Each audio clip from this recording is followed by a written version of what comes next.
Hey, this is Sean Grant, and you're listening to Banding with AMZY.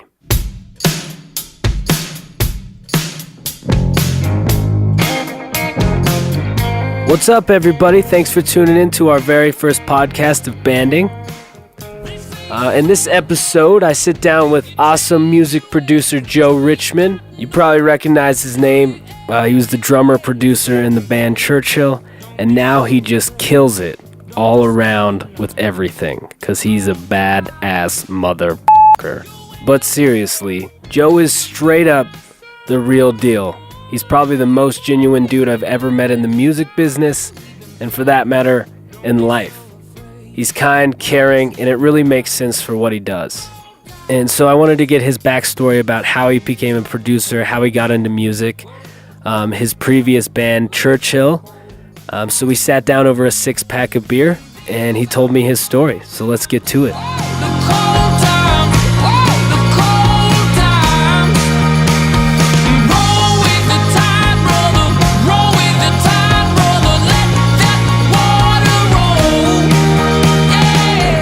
So thanks for doing this once again, Joe. Yeah. So I wanted to start with just some storytelling. So I know you, but I don't know like your backstory. So Okay.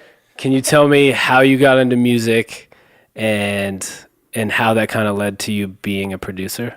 Yeah. I actually feel like I got a late start on music. I wasn't really into music growing up. Like, my parents only had like 2 records in the house, and it was just kind of like, that was all. It wasn't a musical family growing up, so it was just like late high school I started playing, and then decided somehow, I think I was like playing at churches and stuff, and doing sound at churches, and decided I wanted to do that for a living. I had no experience with it. How'd you get into doing sound at churches? I guess, what was that? So my dad actually was the sound guy at the church I grew up in. He knew nothing about any of that stuff. He's tone deaf. He's like not at all a musical guy. Just was like helping out. Yeah. And so I would be back there just kind of like hanging out with him while he was like doing sound at the church. So ended up getting into that. Started hanging out with some guys I knew at like a church plant. It was like the new like young hip church. Okay. So like in late high school, started hanging out with them and doing sound there. And then basically just like Googled tech, like music tech school. Like had no idea, had no previous knowledge of anything like that.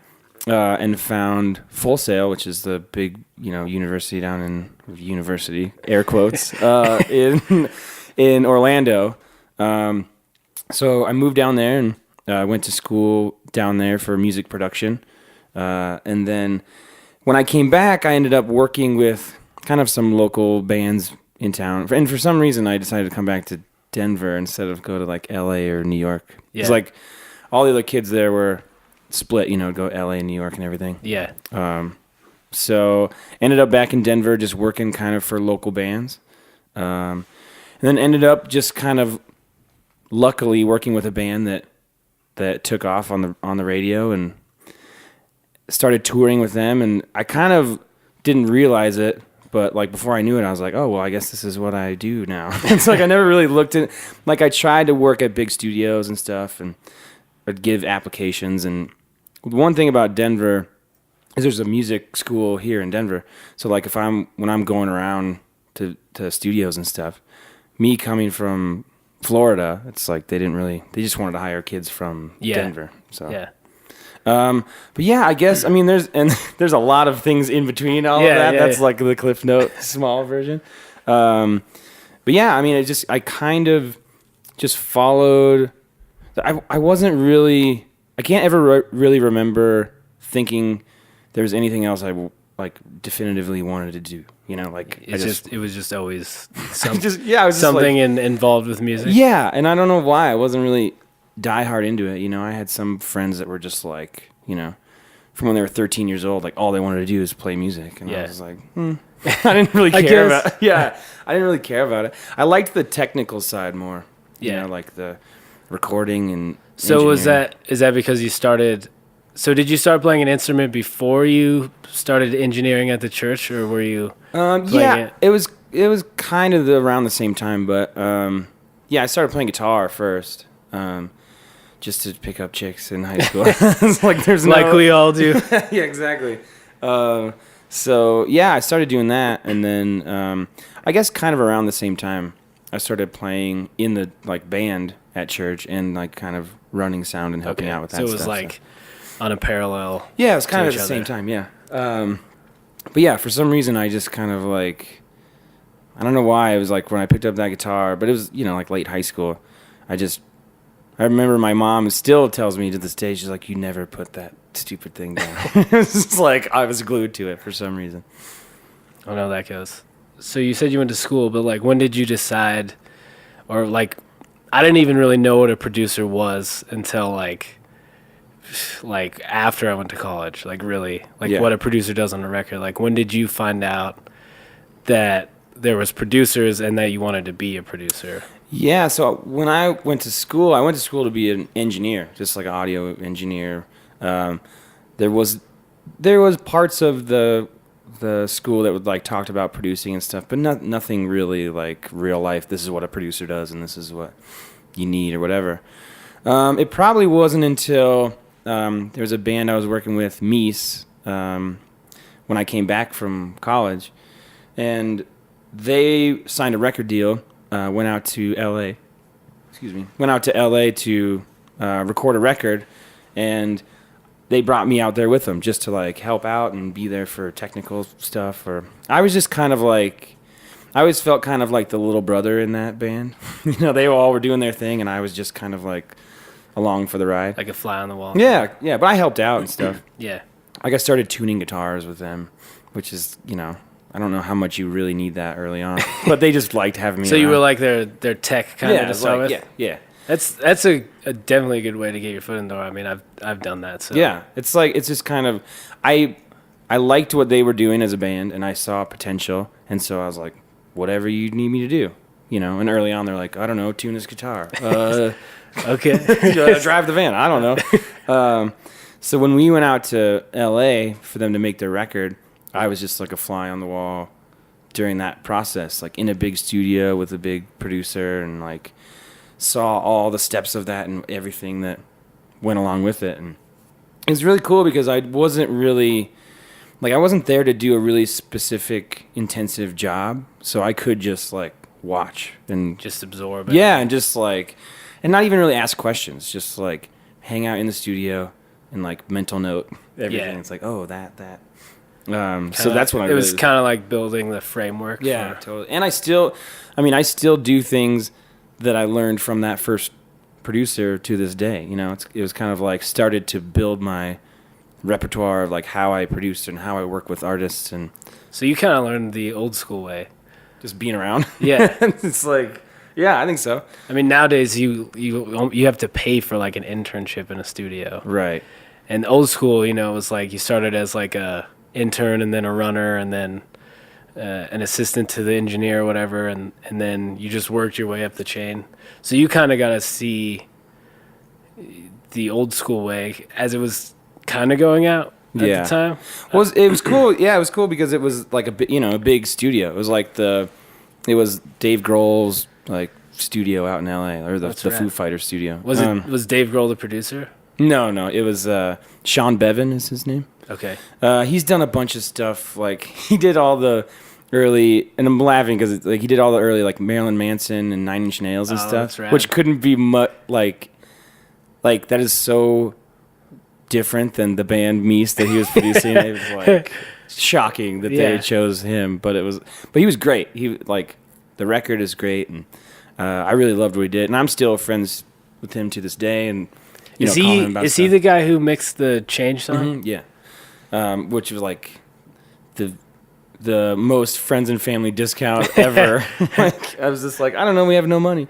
But yeah, so I learned a ton from him, and just being in the studio with a producer on a major label, record, you learn to see how it's really done, and not basement, yeah, Craigslist producer type Yeah, thing. totally. And I actually, like, I was the basement Craigslist producer to being in that environment was just like, whoa, this is what actually making records is all about, you know? Yeah.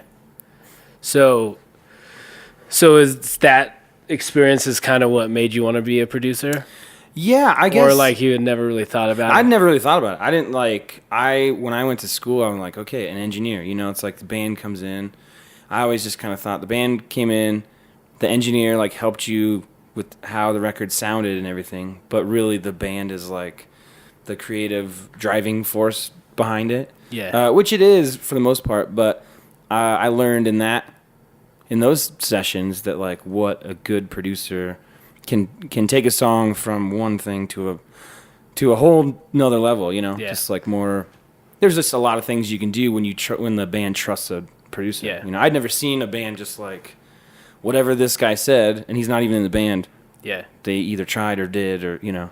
So what would you say a good producer does?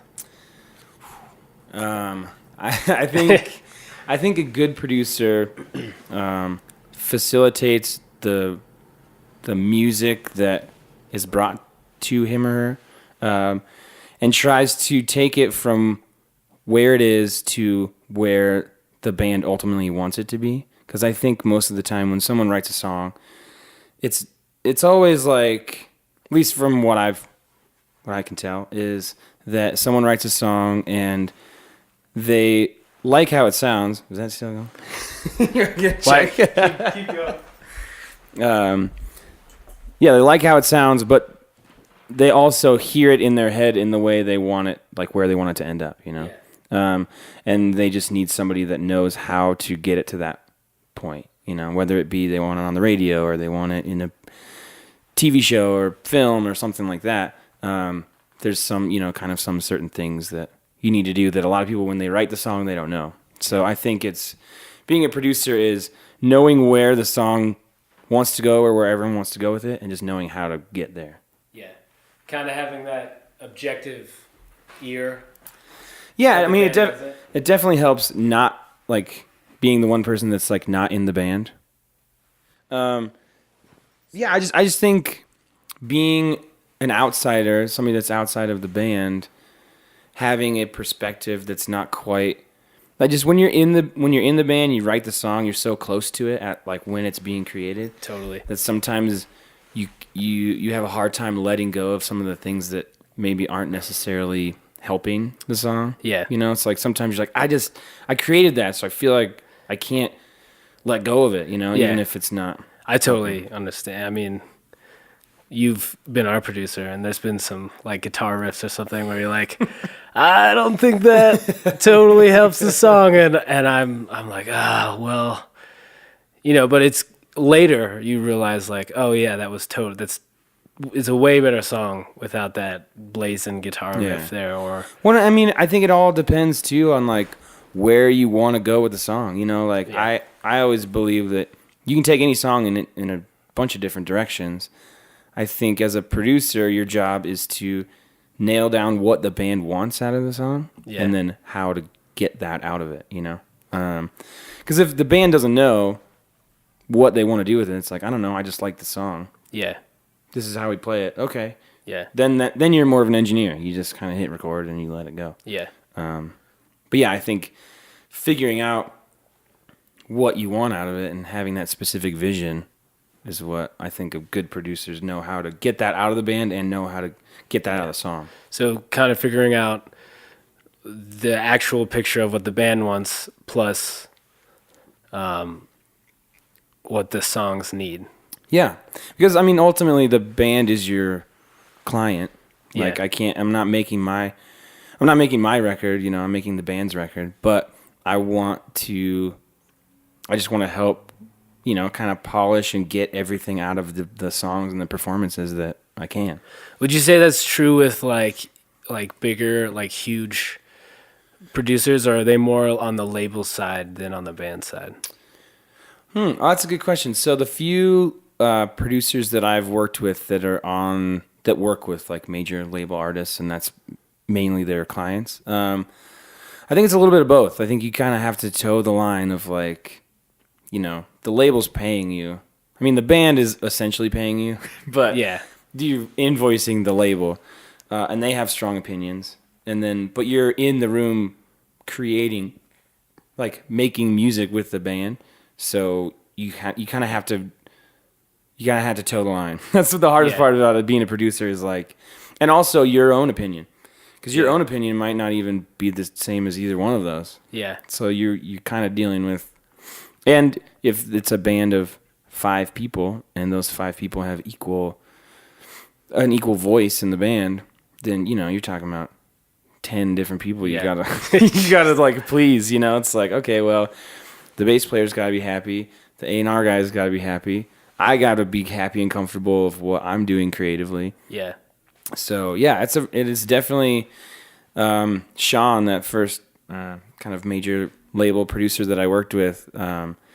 I just heard a lot of people talk about him as like he's a great producer because he's basically like a therapist. It's like he's really good with people. It's like has less to do with his instincts musically, but more how to like toe the line between all these personalities and all these opinions. I would imagine that's probably the most important part about being a producer is reading the emotion of what's going on in the room at the time, and then reading the emotions of the songs, right? I mean, because you're going for like a feeling, right? So, I mean, I feel like all the, like Rick Rubin, for instance, he's not like a technically gifted producer in terms of like engineering or anything, but he does something right, and that's just, I think, reads, he's basically a therapist, and and knows how to get the best out of a person. Yeah, and dealing with people, I think, is a big part of it. And then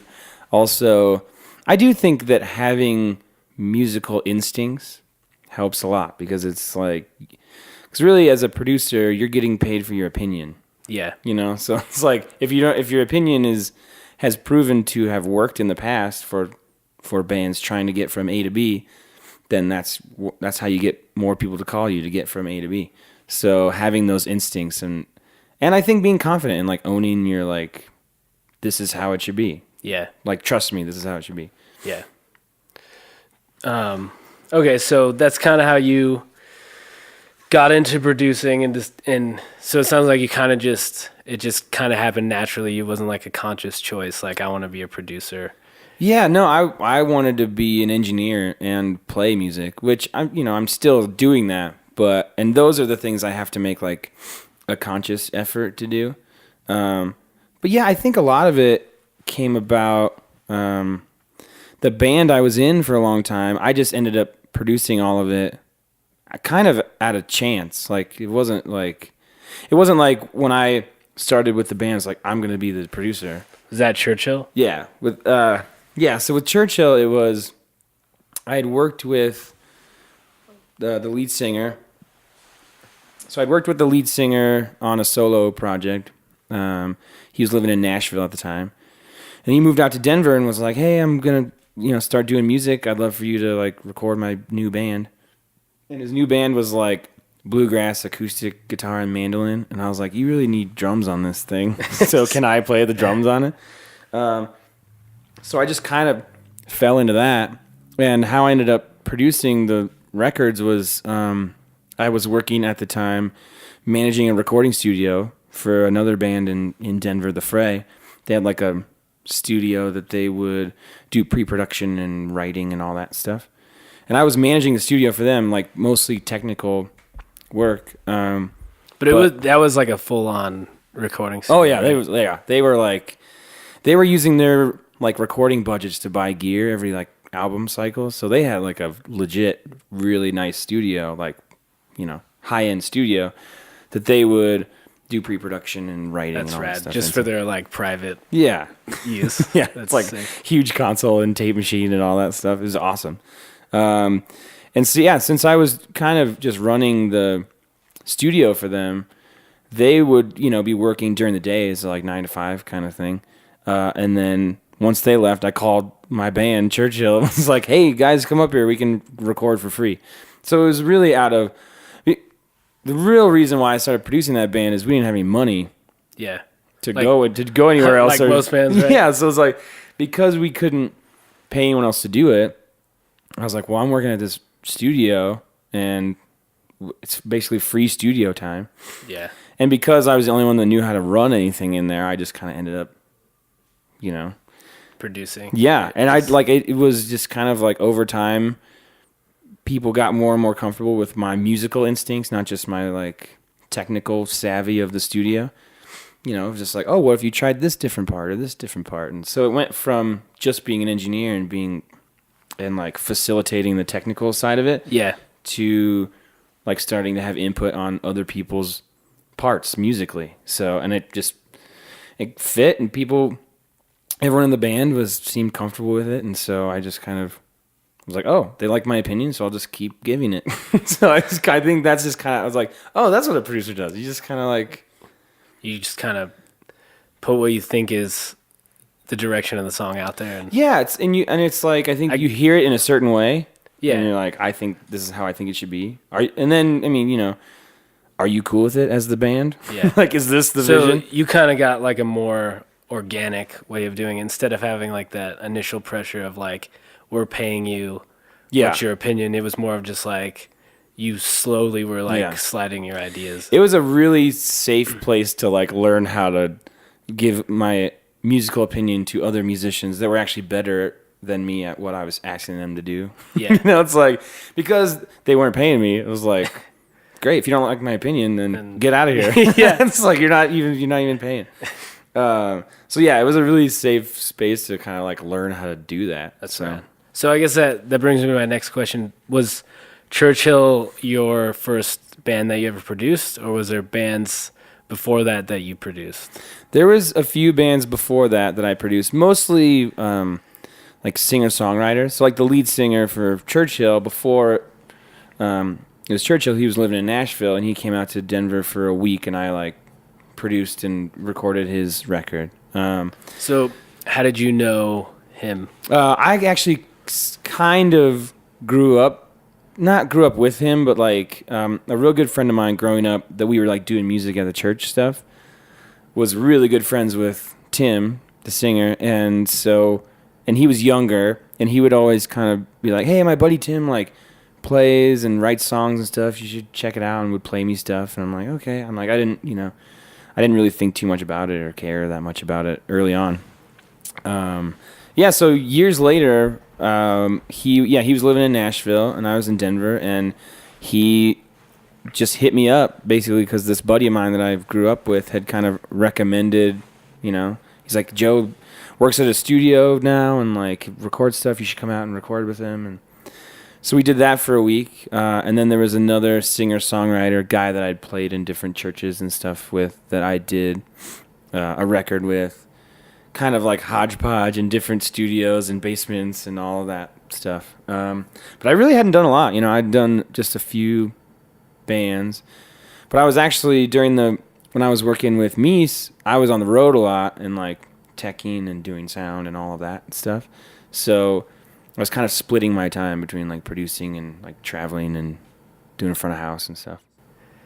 A jack of all trades. You were in the studio life and the touring. Yeah, I think it was one of those that like the touring thing was great. It was a lot of fun. They were like Mies guys were like my best friends, and it was like summer vacation all the time. It's like when you're on tour with your friends, it's the best. And I'm like, I was in my early 20s and was recently divorced, so it was like I wasn't kind of like living wherever, like sleeping on couches and stuff. So I didn't have a lot of resources to be like making records with bands. So I just kind of stuck with them.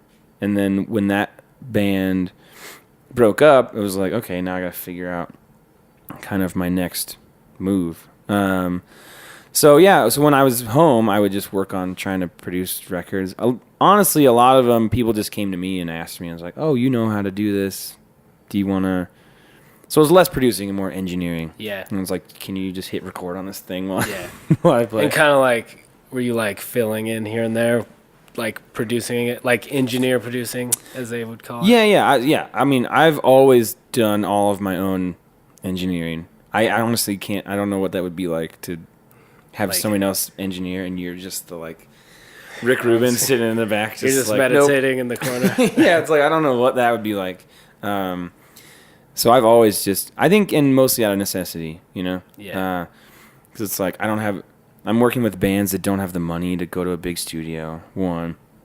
I don't, like my little setup either at my house or wherever is like modest. And I mean, the first Churchill record that we made was, I made it with one microphone and a laptop. Cause it was in like the kitchen in the place that we were staying at. Cause it was like, that's all we could do, you know? That's rad. That's like a real rock and roll record making right there. Yeah, I was like, well, we're literally, it's like in our band house that we all lived in. It's a very like Fleetwood Mac incestuous type of situation. how did that come about? Like living with all of your bandmates? Well, it was so rewinding a bit. So I got married right before I went to college. I left that out of the Cliff Notes version. But you got married and then left for I got married when I was 19. Damn. And a week later moved with my new wife to Orlando where you didn't know anybody to go to school. So after school, came back, was working with Mies, making like nothing. Because they, it was early on for them. They pay me like, I don't even know, $50 a show or something like that. It's like, I can't make a living off of that. And so kind of through all of that time and kind of in the middle of the Mies days, I got divorced. And then, so once Mies kind of split up and I'm like divorced, broke, living on couches, like, I mean, that's kind of part of the reason why I went on tour with them, because it was just like, well, I don't have anywhere else to go, really. So it's like, well, I guess I'll just... and so, yeah, after that, met with Tim, the singer in Churchill, and he had moved out with Mike Mortar, the mandolin player. And they had a place together, and I kind of was staying with them a little bit. And it just was like, got to a point where it was like, okay, well, how about 4 of us share this crappy apartment and pay nothing and just like hang out, work at Starbucks, and like make music together. Yeah. Like, band house, that sounds great. Rad. I didn't go to a real college, so a band house, awesome. It's like it's like a frat house or something, Yeah. Yeah. So that's how I ended up kind of living with, and it was me, the lead singer, and then his good friend growing up, Dwight, Dwight was dating the other singer, Bethany, in the band. So it was like, and then Bethany like lived 2 houses down. It was like we all lived in the same like block. Kinda. That's rad. So was it just like 24/7 music? Yeah, pretty much, because so all 3 of us that lived at the house worked at Starbucks a block away from the house. So, and they were pretty cool with just like, hey, we gotta go on tour. Bye. I was just gonna ask, like, what happened was like you have a show, and the whole staff puts in for that night out. Yeah, I mean, they did. I think they were a little wary of like, wait, you're both in the same band? I don't know. But yeah, so we were working there.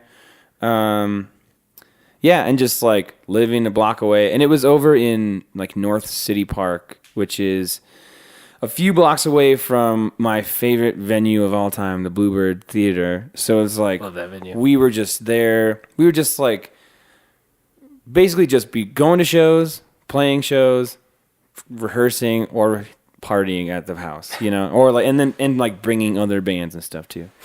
So was this like before Denver was like booming?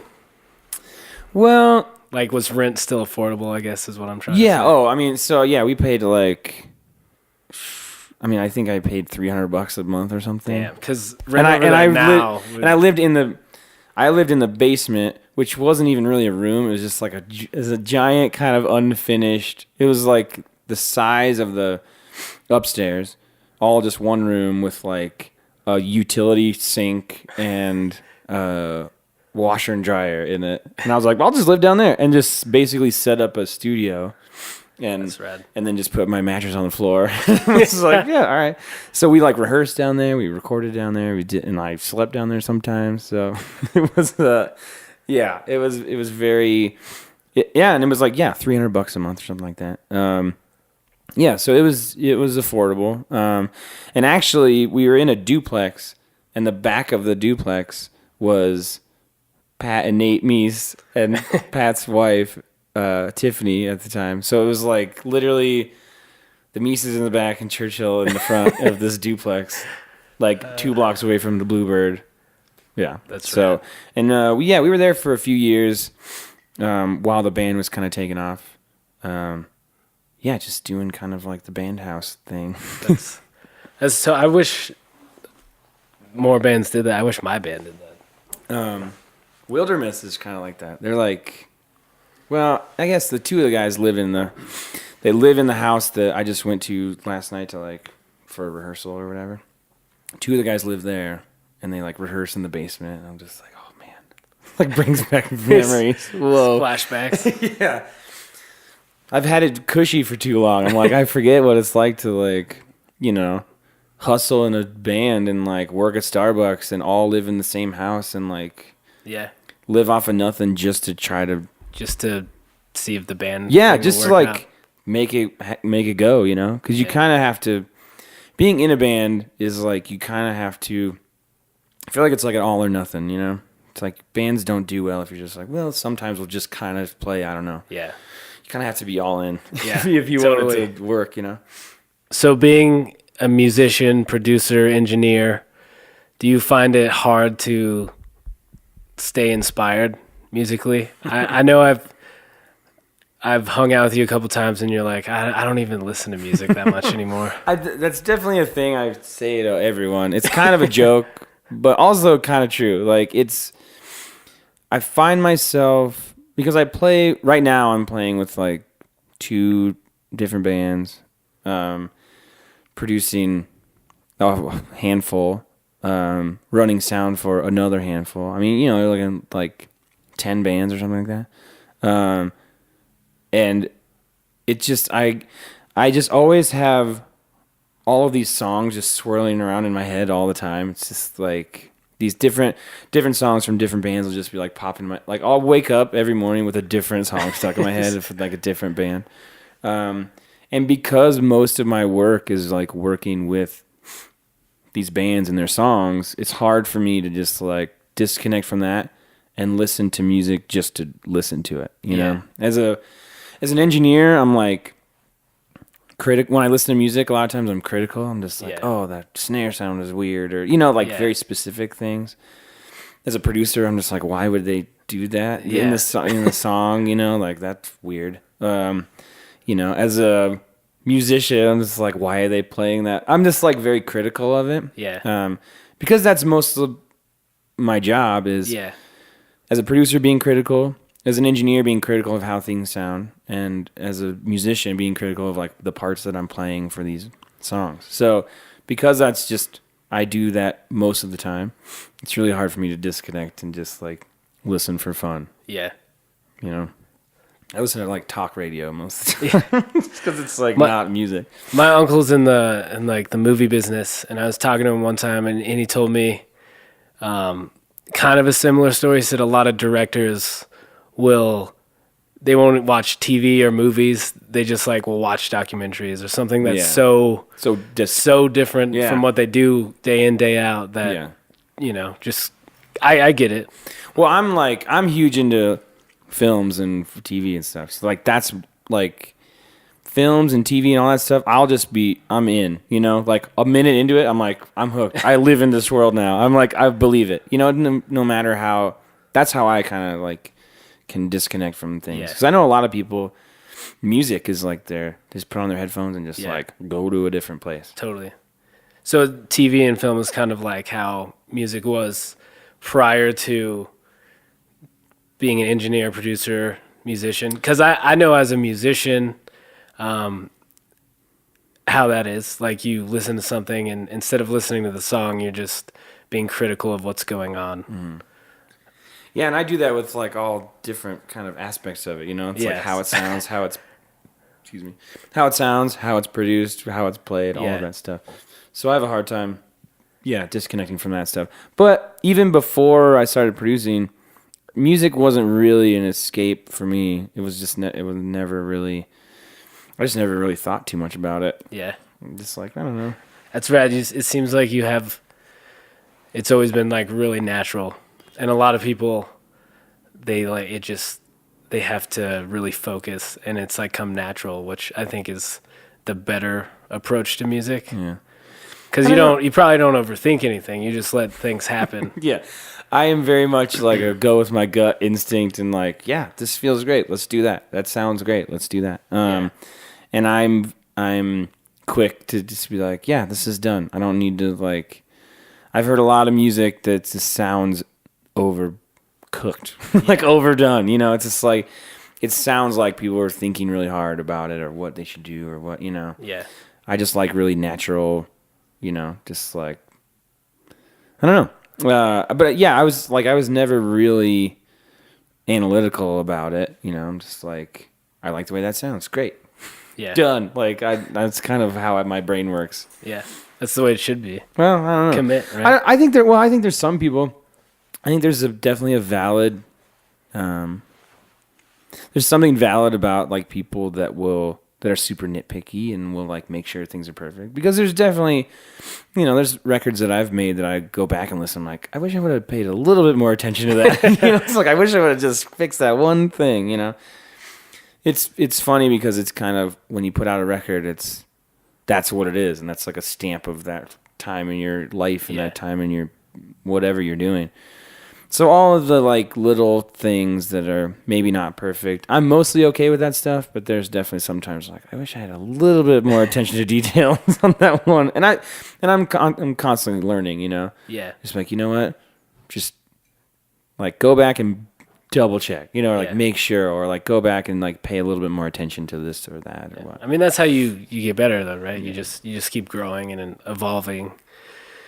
And like you said, it's a stamp, so it's cool that you can look back and be like, you can A/B your record from then and then your records now. And yeah. like, look at the improvement. Yeah. You know? Oh, it's so like, it reminds me of, I read this, a review of a song that I did, and it was the, what did they say? Like the first line basically was like, if it wasn't for that guitar squeak at the beginning, this would be like a perfect pop song. Yes. Like if it wasn't for that one thing that I didn't quite pay attention enough to. But yeah, it's one of those. It's like, well, that's what it was at the time, and yeah. But yeah, learning from that. Yeah, so you kind of. I like to keep that same feeling of like go with my gut and like try not to overdo things, because I think that's just my style generally. Well, it's definitely easy to overdo things. And I know as like being a musician, when you know, sometimes you get to a spot with a song and you're like, not we're sure where to go with it, so then you just start throwing all this other stuff on throw top everything of it, at it. Yeah, instead of like really taking a step back and being like, what does the song actually need? Yeah, you know. Yeah, and I think that's what I try to have that thought kind of guide what I'm doing when I produce. It's like, what is this? What helps the song? You know, like what helps the song be a better song instead of like taking away from it. You know, It's like there's some things that you add. It's like, oh, that could be really cool, like it sounds cool or whatever. But if it's taking away from the song, then it's like, I'm very much of song oriented. Like I don't get too much into like just out there crazy sounds and all of these things. Like that's cool, and there's people that do that really well. But I'm just like a song guy. Just always been a like, and that's the one thing I can't do. Yeah. So, how was the scene in Denver? Churchill time, like now it's totally different. I feel like because when you came back from school, that was like 2008 or 2009, 10? That was 2000. You're like, what year is it? I think it was 2005. Woof. So like when the fray had just like blown up. Yeah, so while like before I went to college and like as I was in college and when I got back is when the fray really blew up. I knew them from before I went to college, like vaguely. I briefly knew them because I was doing stuff with Patrick Meese, like before he had the band and everything. He was just kind of like playing on his own, and he was good friends with those guys. So I kind of knew them and had done some shows, like guitar teching or whatever, and just kind of knew them. So they blew up while I was, doing that. And when I got back, Patrick had started a band, Meese, and it was doing well. So I started kind of helping out with them and stuff. And I remember at that time, like that scene that they were in, the High Dive was like a big deal show. Like that was like if you want to be a legitimate band in Denver, you like headline and sell out the High Dive. Yeah. It was, that was like kind of the epitome of like Denver band selling that out. Bluebird was a great venue. Not a lot of local bands were playing it, just because it's a big, it's like 550 people or something. Yeah. But what would happen a lot is like we would do like opening slots of the Bluebird. So like, opening for like national bands or like, opening for other bands that we knew or whatever. So like opening at the Bluebird was another. Was it an AEG venue at the time? I think so. I'm not totally sure. I think it might have been like they just promoted there. They may not have owned it at the time. But yeah, Lost Lake wasn't a thing. I'm trying to think of Was Larimer Lounge a thing? Larimer Lounge was a thing, but it was about like half the size really as it is now because they like kind of renovated it and made it. Now the stage is huge too.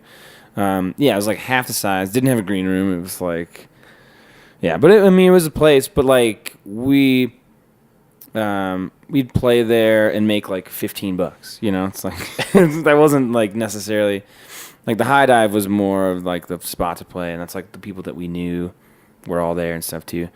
And at that time, Sputnik and High Dive had the same owners, and they just had a door in the middle that you just, like, walk back and forth and, like, they give you your drink tickets and stuff. You go over to Sputnik and get food, and it was all one thing.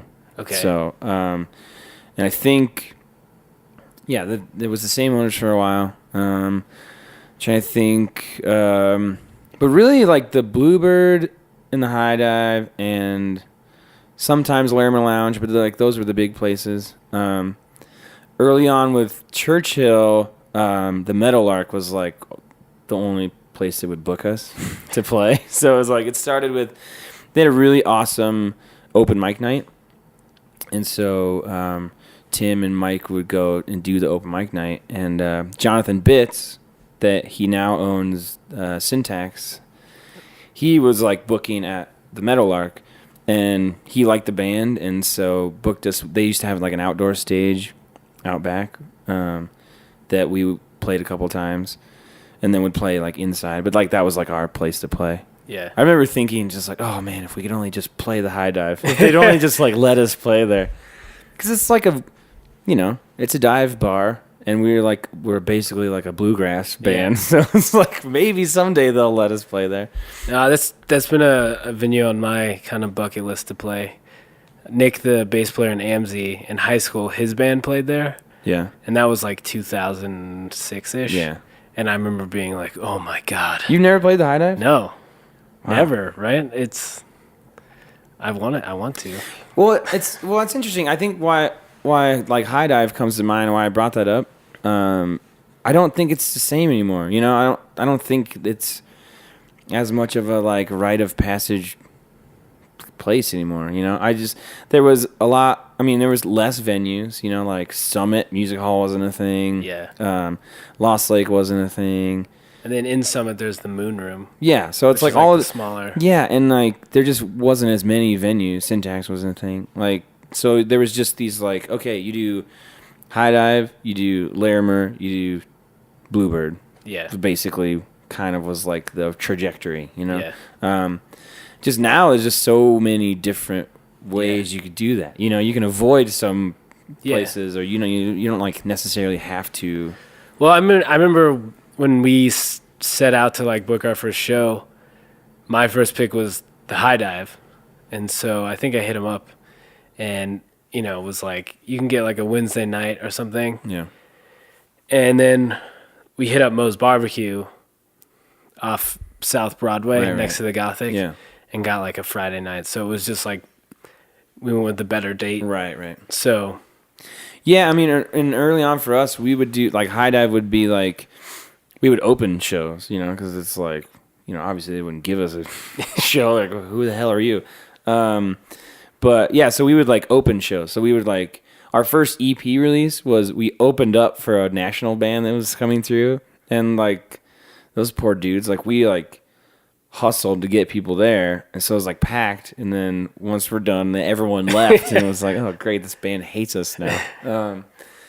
But you do stuff like that and then people notice, and so next time you get a headlining slot or whatever. But yeah, I didn't, the Gothic really wasn't as big of a venue maybe as it is now, because I think that was before AG. Yeah, it was. I remember for a long time it was just independent. Yeah. So it would be like kind of random shows I would go through there. Yeah, and like Marquee was always like a punk rock place, so it was like, it makes no sense for us to play there. Yeah. Until we were like headlining that size of places. Yeah.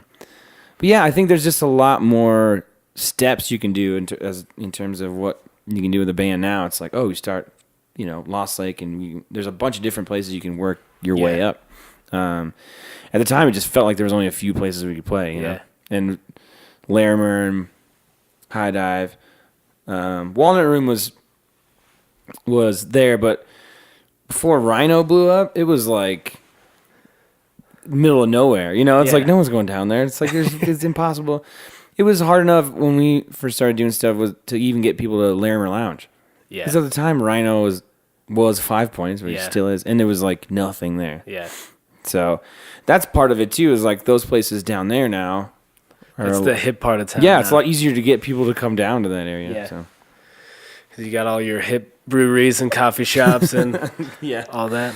Yeah, exactly. The hipsters moved in. Yeah, but I mean, I think the places that were staples still are, like Bluebird, I think is still like it's just a really solid, like it's big enough to where, bands can work up to headlining, or if you open there, or if you put together like a good local show of a bunch of bands and stuff, it's like, they've always been really cool about that. I mean, and that's where the UMS started even. At the Bluebird? Yeah, it was like 5 bands of one night or whatever. Oh, really? Yeah. That's rad. Yeah, and so they built it up to now it's a whole thing on South Broadway. But so they've always been really good about, having local bands come and play. Yeah, that's rad. Yeah, the cool thing about the Bluebird is it's like small enough that you could probably sell it out if you work really hard and have the right bands on the bill, but it's big enough and it's such an amazing venue, like sound-wise and everything, that it like impresses. Yeah. So it's just like all around just an amazing venue. Well, especially now that AEG bought it, it's like sound systems, they upgraded that. They've upgraded a lot, like when early on, like before I went to college and all that stuff, and, Frey was kind of taking off and stuff, like shows at the Bluebird were like not like they are now, you know? It's just kind of like it was a little divier of a place, but actually now that you say that, I remember, I think I was a junior in high school, and me and my friend went to like a Christmas show there. It was called Christmas from Mars. And there was a dude with like a kick drum and like the like chimes between his legs. Oh, yeah. And then like a really tiny guitar and like this crazy hat. And then there was like people painting on like all along the walls. And it was just like some weird trippy acidy stuff. And we weren't 21, so we had to be in the balcony, but you could smoke in there. Oh man, yeah. And now thinking about that, you can't smoke in there. No, you can't smoke anywhere. But yeah, it's interesting now, like playing with a band that is kind of going through that whole process again. I have found myself like, I don't even know anymore. Like the things I did, years ago when I was starting out with the other band, like it's not the same anymore. Yeah. It's like Is that a bad thing or a good No, thing? I don't think it's a bad thing necessarily, but I just think that, like, I don't know. Before, in my brain, I just saw it, with like Mies and Churchill and these other things. Like, I saw it happen a certain way. So I'm like, well, okay, yeah, that's how it works. That's how you do it. You do this X, Y, Z. You do that. Yeah. But now it's just like this is all different because I think there's so many more venues. There's so many more, like, ownership has changed, and the relationships are all different. And the people booking like the High Dive and Larimer and all that stuff are different. So it's kind of a different vibe than it used to be. So I'm still kind of trying to navigate. Yeah. I'm feeling like an old man in the music scene now. I'm like trying to navigate of like, oh, you don't do that anymore? Okay. Who are you playing with now? I'm playing with Brent Coles and the Still Tide. So it's Brent Coles. I always call him Cals. Yeah, it's Coles. Coles, okay. But yeah, so I'm playing with them. Mostly I just started producing them. So that both of them have a record coming out in the next few months that I did this last year. And it kind of started with just me playing drums on their records. And then they're just kind of like, this feels great. You want to play some shows? I'm like, okay. So I've tried my best to even out my time between playing, running sound like front of house, and producing. Like, I'm trying not to get like too far down one road. I'm trying to kind of even it out, because then that it gives me flexibility and I can do different things. Yeah. And, life's more interesting that way too. Yeah, I mean, it's like I travel a lot more than if I was just didn't hanging you out just here. go to like where'd you go? Like I did a USO tour in the Middle East. I was gonna say Dubai. Did you go to Dubai? Didn't go to Dubai. Went to Djibouti though. Djibouti. Djibouti. But yeah, I was doing sound for the American Authors, and that's like another one of my big. It's funny. It's like with all of this band stuff and being in bands and recording and all this stuff, it's like this just big chunk right in the middle. It's just like, whoop, I just went on tour around the world with this band doing sound. Just like a totally random. Didn't produce them, didn't play with them at all, but it was just strictly running sound for them. So it's just kind of one of those. It's an anomaly, like put it in the middle of this, all of this other stuff. So, but yeah, it's good because I get to travel and it's just good because I can say yes to a lot of different things. Yeah, and I'm sure that kind of keeps shaking things up, so nothing gets too routine. Yeah, or I mean, it's kind of nice too, where I don't have any projects that I'm producing for like a month, and a band calls me and is like, hey, you want to go play on this tour, or you want to go do sound on this tour, or That's so right. I can say yes to that stuff. Yeah, and I just think in the music industry nowadays, the more you can do, the better off you are, or the better chance you have of like having steady work. I've seen a lot of guys, like when you're on tour, like teching on a tour, or like I was doing front of house, you're kind of at the whim of that one band and their tour schedule. Yeah. Because like, let's say, okay, we tour for 6 months, and then they're going to the studio to make their new record. Well, you don't know when they're going to go back on tour again. yeah. So it's kind of like you're at the whim of this one, So having different things to do, it's like, oh, well, they're going to make a record, so I'll just go home and, work in my studio and produce a band, or go on tour with a band and play, or yeah, you're kind of open to more things that way. yeah. Jack of all trades, Master of none. So you were in Churchill. You guys were like blowing up. You went on tour with Pink, all that stuff. Mm-hmm. Can you go in depth on you guys breaking up? Yeah. So, yeah, I talked a little bit about, early on with the band and kind of how it started, and it was very much like a grassroots kind of Denver thing, and then during that time that we were, that I was managing that recording studio, and we were in the studio recording all the time, we were like making a record, recorded a song that we like. It's one of those, like, I think there's songs that you make that instantly you're like, whoa, there's something different. There's something different about this one. It like feels different. So yeah, we recorded a song called Change, and It really took off pretty quickly locally. And then after that, it kind of took off quickly nationally. So that was pretty quick.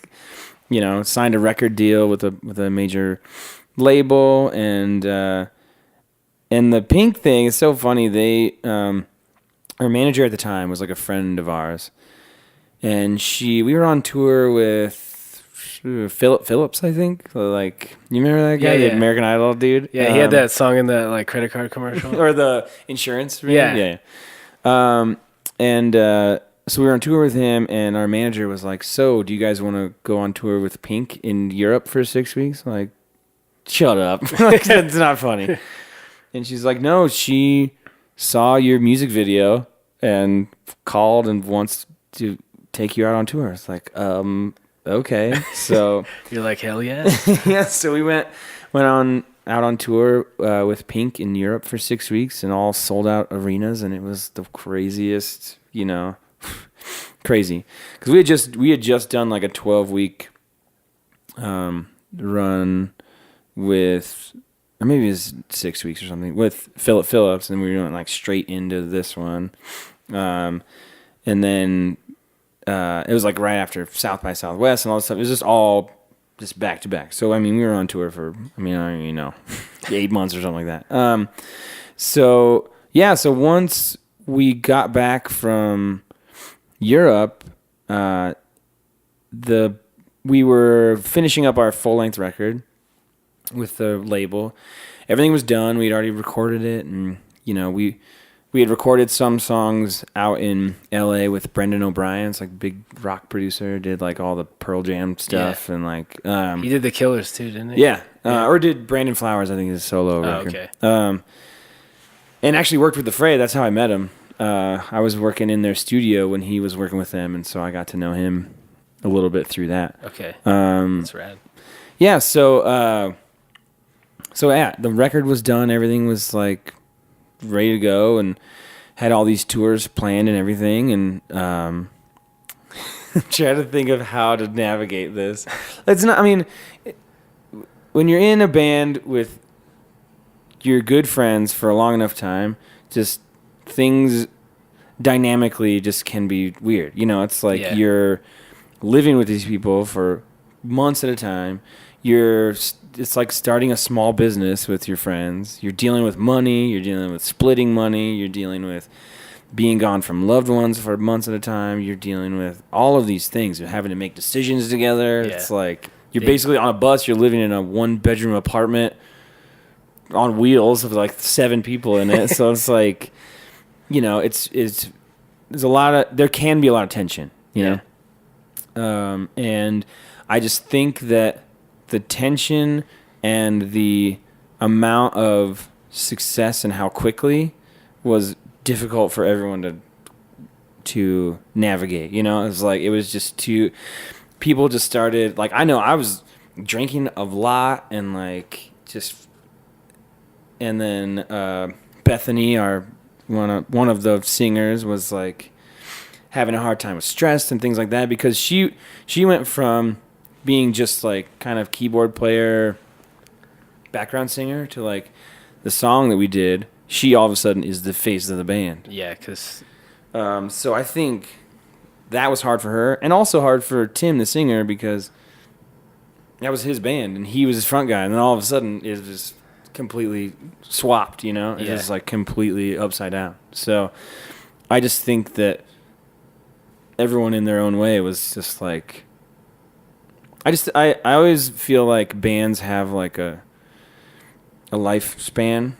You never know like how long it is, but like that band, it felt like that was the like, lifespan. Yeah, even if we would have stayed together, I think it would have been difficult to continue that clip. How at where it was going. I think it would have been difficult without some sort of like, I don't know, outside help of, because we just, it just was like there was tension, there was just all these things kind of working against the band, and it was pretty quickly after we got back from Europe that it all imploded, like really quickly. It was basically like one day, like woke up one day and was like, that's it, we're canceling. So was it like a group decision, or?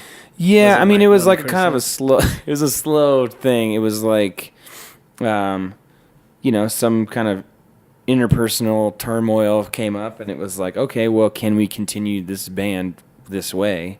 Yeah. So it was definitely that conversation was had, because it was like, well, part of it's like, oh, we owe it to ourselves to like finish, like at least put the record out, see what, do these tours and these things that we're supposed to do.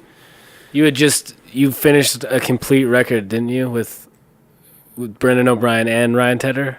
We did one song with Ryan Tedder, and then did like 3 or 4 with Brendan O'Brien, and then the rest I produced. That's right. So you like co-produced and produced. Yeah, and I had oh man, it makes me so angry still. But like I had a co-production credit with Ryan Tedder and Brendan O'Brien. It was like, so for me as a producer, it'd be great for it to come out. It'd be like, this is like kind of, for me personally, it's like, well, even outside of the band, just as a producer, it's great for me. Yeah.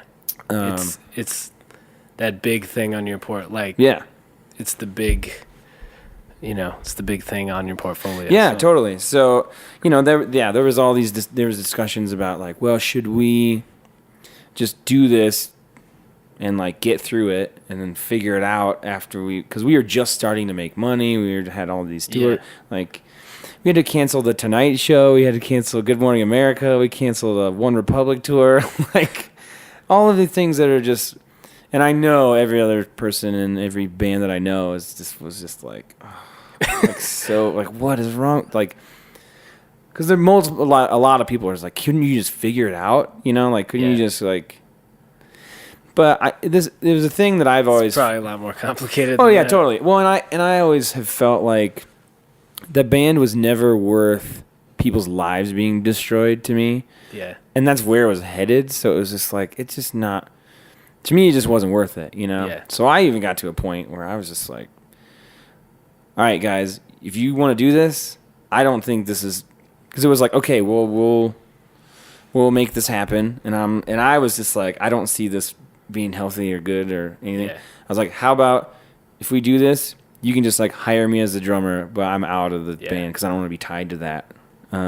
So it could have been kind of like a Guns N' Roses type of thing where, like, what is that? I don't know what that type of. Well, it like turns into one person is kind of steering the ship instead of like a band at that point. It's like one, like Axl Rose kind of took over the Guns N' Roses name, but everybody really knew it wasn't Guns N' Roses, but he still used the name and made albums. Yeah.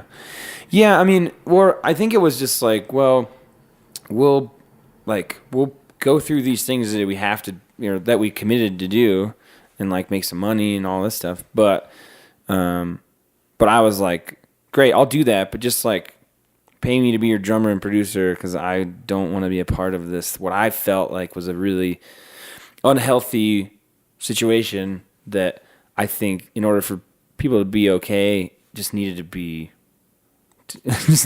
away from each other. It's like in that situation, like touring all together and being together all the time, and like that's what created the the like turmoil to begin with. So I just felt like it was kind of the end of the road. So after I had that conversation with them, the rest of the band kind of decided, this is probably, I can't do this, So, and then it was just, that was it. Had to, cancel all the stuff that we had. It's like, were you guys in Europe when that happened? No, we were home for like a week or two or something like that. So it was, we had just got back from Europe. We had just hired a new manager because we fired our manager before we went to Europe, because it was tough, because she's a good friend of ours. And we really wanted it to be like somebody that could grow with us as a manager, because she didn't have a lot of this big label experience.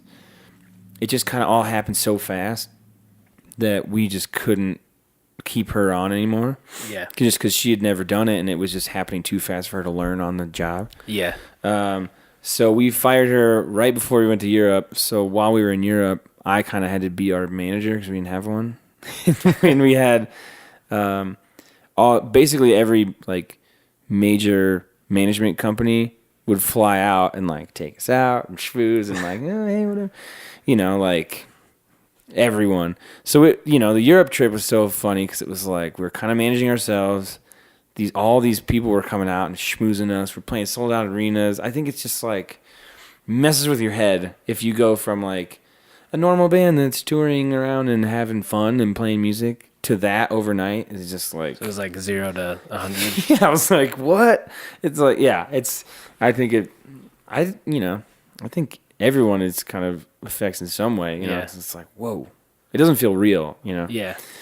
But yeah, we'd finally settled on a manager, hired a manager, you know, flew back, hired a new tour manager that he was a friend of mine, kind of went out on a limb, and he basically kind of quit another gig that he had to like, all right, be our guy.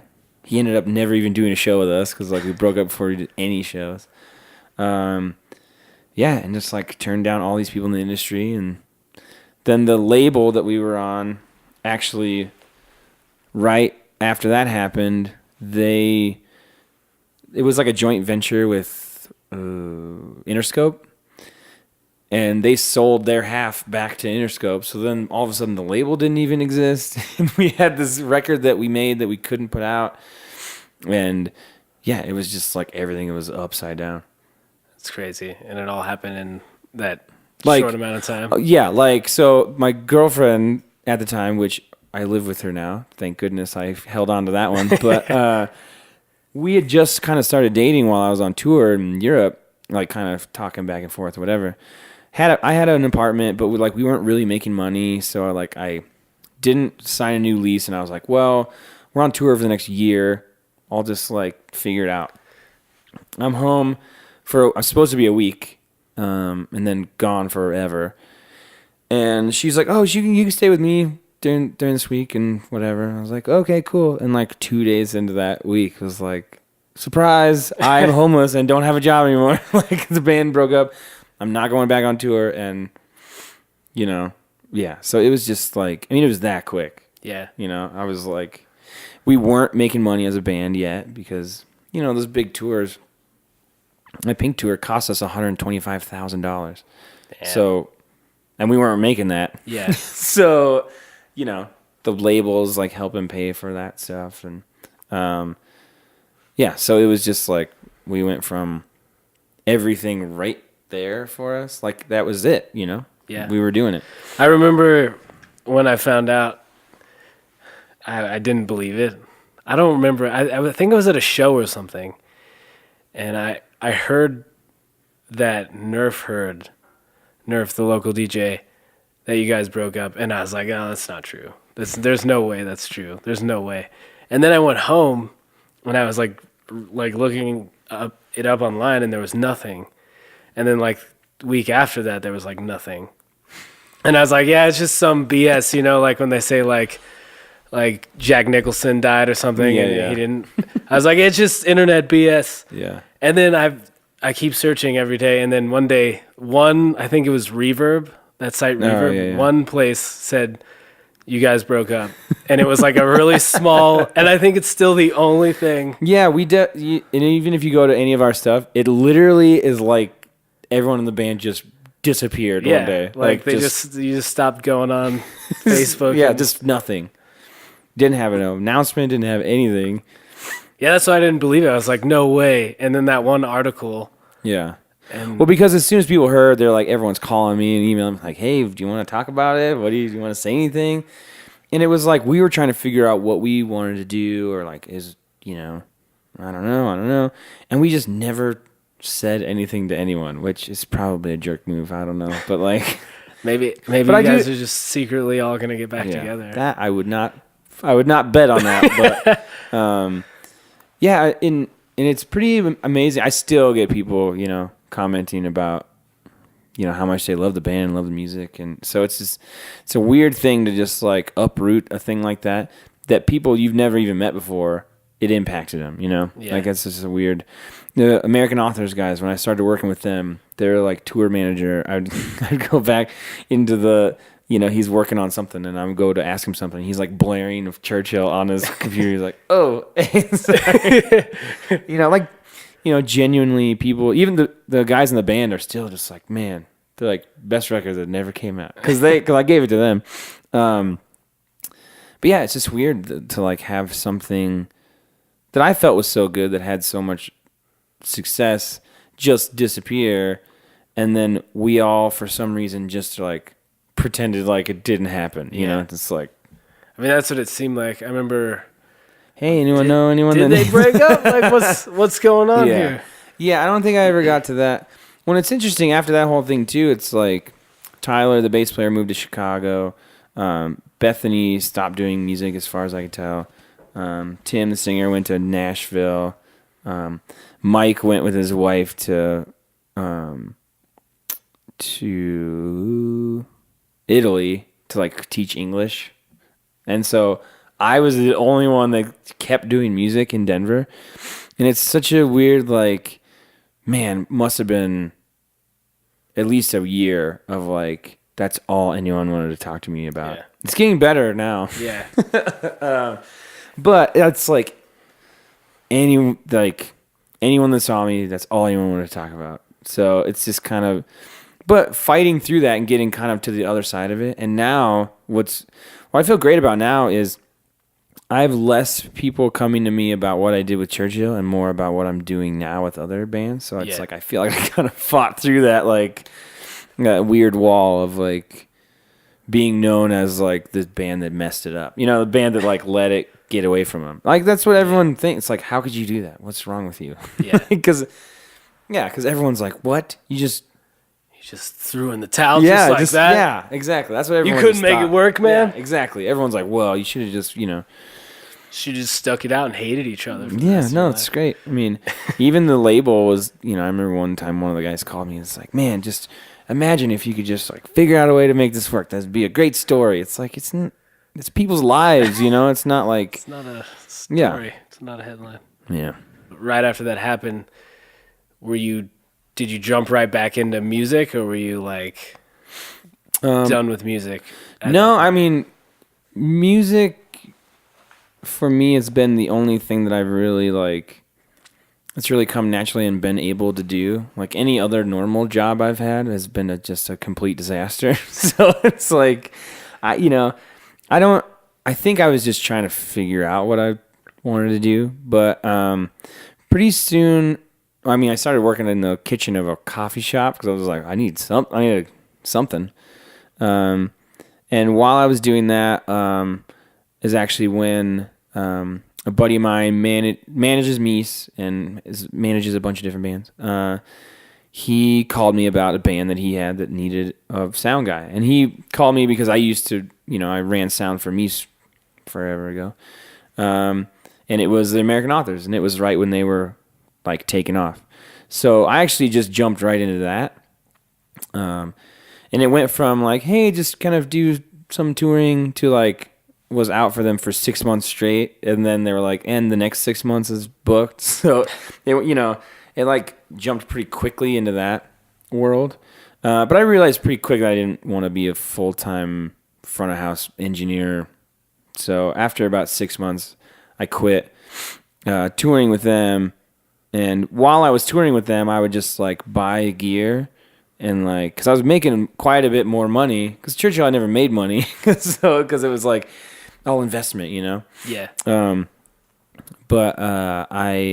So I would just buy gear and have it shipped to my house my girlfriend's house in Denver. And knowing that it was kind of like there was a time limit on that I didn't really want to do that forever. And just thinking like, oh, I think I'd like to kind of build a studio or like have enough gear to make records. It's not just a microphone and a laptop. Because I'd been using the phrase studio for so long because I worked there. So I was like, okay, I need some more gear. So I had it all shipped to my girlfriend's house. And then, when the timing seemed right to me, I was just like, I can't do this anymore. I think that was around the time I started hitting you up about producing AMZY. Yeah. You hit me up like before I went on tour with them, and then we worked together after I got back, right? Yeah, because I know I hit you up before and you were like, I'm going on tour. Sorry, I don't know when I'm going to be back. And I was like, cool. We still weren't like ready, I remember. And then it like came to a point where I was like, I think we're ready to like make a record, but I know Joe's on tour. And I remember I just hit you up and I was like, hey man, I know you're gone, but other than your studio and you as a producer, like, where would you recommend going? And you were like, actually, man, I'm going to be home next week or something like that. And we should talk about this. Oh, yeah. That was actually probably right when I quit, too. I was like, okay. It was one of those like, okay, I think I have enough gear to actually do, to do something. Yeah. And I remember I was going hiking or something. And so I was like, wasn't getting reception. And I was like driving. I wasn't driving, but I was riding along like in this email thread. And then I saw you say that. And I was like, oh, yes, yes. I was like so stoked about it. And then, we met up and talked about it. And we made our first EP with you. Which that was a lot of fun. And that was like before I had a space. So we were like kind of doing it at the house and then at the cabin. It was like, oh, yeah. But yeah, that was a lot of fun. And then, so then after that, I think it's funny because it goes in these like waves, It's like I was producing for a bit, but then, or at first it was like, touring with me for a while. Then I was producing for a bit and then toured with Churchill for a while. Then came back and, it's like it goes in these waves of like produce and record for a bit, tour for a bit, produce for a bit, do sound. Like I just kind of, and it's normally just kind of what comes up, Yeah. Just kind of say yes to whatever comes up, Say yes to the universe. Yeah, man. so because after working with you guys, it was like producing for a while, and then now I'm back with playing with the band and hopefully, touring and going back into that cycle again. Yeah. But like slowly building your powers. My powers. I'm getting stronger. Yeah, if I would have just been a producer all these years, I'd probably be a better producer. But I wouldn't know how to do sound or like play very well. You know what I'm saying? It's like I'm trying to even those skills out. Your like tool belt that you have that makes you really good at producing, because you understand how the live performance aspect of things is gonna go, and then you also understand like being in the studio. Because I know there's been a couple songs where we're like, yeah, that's cool, but how are we gonna do that live? Oh yeah. And you're like, well, right now we're just focusing on being in the studio. I will always remember Brendan. We said the same thing to Brendan O'Brien when we were working with him. It's like, how are we gonna do this live? He's like, I'm sorry, do you want me to make it sound bad? It's like, no, I don't want you to make it sound bad. I just don't know. It's like they're two different worlds, And I've definitely learned that by doing all of it, Yeah. And it definitely helps me to have been on both ends of, like at a live show. I've been on stage, I've done sound. I know how to interact with everyone because I've been on both sides of that. In the studio, I've been the musician, I've been the engineer, I've been the producer. So having all of those experiences kind of helps to, like meet people where they're at. It's like if there's a front of house engineer and I'm playing a show, it's like I know how to talk to him because I know I've been there. I've been there before. So it definitely helps to be able to do all of it. Or even like if I'm playing with a band and I show up to a show, I like know how to talk to like the production manager and do all of because I've played big shows and I've worked big shows, so it helps. Yeah. Is there a song that inspired you to be a producer, or is there songs that just inspired you in general? Huh. Oh boy, you put me on the spot. So my favorite band is Elbow. They're like a British. I don't even know what you just like. In London, they're like radio band. They're playing like Wembley and stuff. They come here and like nobody knows. They're going on tour with somebody big. I just saw. Oh really? I can't remember who it is. But so like early on, they were like before I started doing this like as a living, they were kind of they might be the only band that I like go back and just like listen to and I really enjoy it. And there's a record that they did called Leaders of the Free World, and this is I think it's 2008 or something like that. So it was kind of around the time I was touring with Meese and doing the technical side of things. I wasn't really producing. I wasn't doing all of that stuff. But that's a record that I always go back to and will listen to a lot. I'm trying to think. I think the song "Leaders of the Free World" off of that record is a great example of just the production's really cool, the songs are really cool, and it's funny that now it's come back to be a very topical song. So it's just something that record and that song specifically is something I always kind of go back to as inspiration with production and just inspiration of just a band that I can actually listen to and enjoy and not nitpick it to death, The leaders of the free world are just little boys throwing stones. That's rad. What would be your advice to a young person or just anybody getting into being a producer? A producer specifically, or just? I guess anything, engineer, producer, the path of deciding you want to do that, or. Yeah, well, I think I heard something recently that I've really kind of adopted, and it's been a thing that I have kind of inadvertently lived by, but somebody told me recently it's if you have a plan B, then you'll never go as hard for your plan A. Yeah. If you actually have a plan B. I'm not saying don't have a plan B. I'm just saying that if this is something you really want to do, it's gonna be difficult, and there's gonna be times where you're gonna want to quit, or you're gonna want to do something, or it's you know what? So many times it's man, my life. There's a lot of things in my life that would be a lot easier if I just got a normal job and made some money and had some stability. But if this is something you really want to do, I think just being in situations where you can say yes to things helps a lot. And sometimes those things will be working for free for a band that has potential, that you feel has potential, that could someday, be something that could be your career, or, maybe that's going on tour for a while when you're not sure what kind of situations are going on or whatever. But, I just think, I don't know, it being in a situation where you can say yes to as many possible things in that realm, I think helps a lot. And I think just go after it with everything you got. Don't it's just really hard to be well, I got, if this doesn't work out, I'll just go work. I'll be an account. Yeah, or whatever. It's well, if that's always in the back of your head, I think because with music and producing and all of these things, it's